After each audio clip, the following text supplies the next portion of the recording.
Digital arrest કરતા 5ની ધરપકડ કરવામાં આવી છે। ડિજિટલ એરેસ્ટ કરતા 5 આરોપીની ધરપકડ કરાઈ છે। ડિજિટલ સીબીઆઈના નામે કરતા હતા ડિજિટલ એરેસ્ટ, જેઓની ધરપકડ કરાઈ છે। 1,75,00,000ના રૂપિયા ફરિયાદી પાસેથી પડાવવામાં આવ્યા છે। પાર્સલમાં ડ્રગ્સ હોવાનું જણાવીને પૈસા પડાવવામાં આવ્યા છે।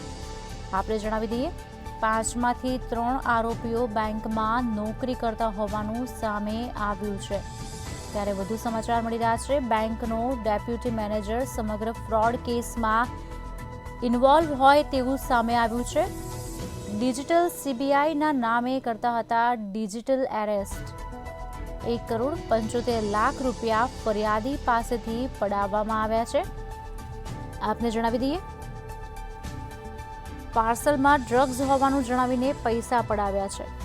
5માંથી 3 આરોપીઓ બેંકમાં નોકરી કરતા હોવાનું સામે આવ્યું છે। સમાચાર આપને જણાવી દઈએ, 5 આરોપીની ધરપકડ કરવામાં આવી છે। ત્યારે ડિજિટલ સીબીઆઈના નામે ડિજિટલ એરેસ્ટ કરતા હતા।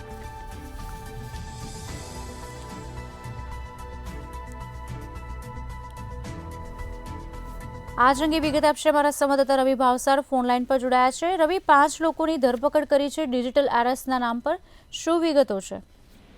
હા, બિલકુલ જો વાત કરવામાં આવે તો સાયબર ક્રાઇમમાં વધુ એક ડિજિટલ એરેસ્ટનો કિસ્સો છે, તે કિસ્સો સામે આવ્યો છે।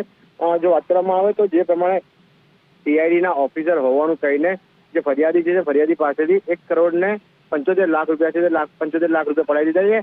જો વાત કરવામાં આવે તો તેમાં બેંકના જે જનરલ મેનેજરનો પણ જે ગુનાહિત પ્રવૃત્તિમાં જે સામેલ છે તે સામે આવ્યું છે। એટલે કહી શકાય કે હાલમાં તો સાયબર ક્રાઇમે આરોપીઓની ધરપકડ કરી છે, જેમાં 3 જેટલા જે બેંકના કર્મચારીઓ છે તેમની પણ સંડોવણી છે તે સામે આવી છે। હાલમાં તો પોલીસે જે પણ બેંક એકાઉન્ટ છે તે ફ્રીઝ કર્યા છે અને આરોપીને ઝડપી પાડ્યા છે। જી આભાર સમગ્ર માહિતી આપવા બદલ રવિ।